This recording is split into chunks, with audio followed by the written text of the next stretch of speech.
विधानसभा निवडणुकीच्या अगोदर शरद पवारांनी महाविकास आघाडीची मोठ पक्की केली.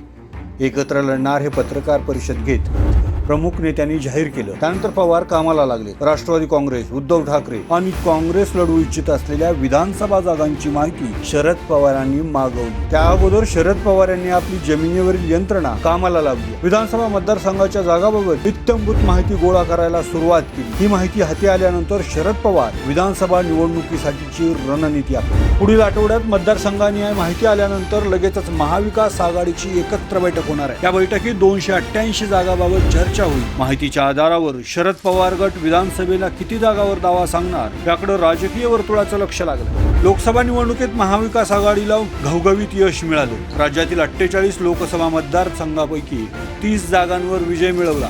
शरद पवार यांच्या पक्षानं एकूण 10 जागा लढवल्या. त्यापैकी 8 जागांवर विजयी गुलाल उधळला. सातारा लोकसभा मतदारसंघात राष्ट्रवादीच्या शशिकांत शिंदे यांचा निसटता पराभव झाला.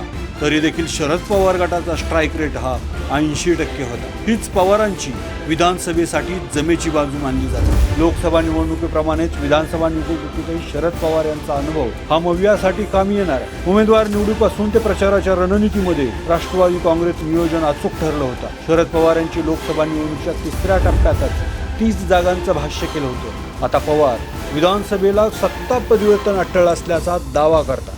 त्यामुळे पवारांची रणनीती काय असणार आणि विधानसभेला निकाल कसा लागणार हे पाहावं लागणार आहे.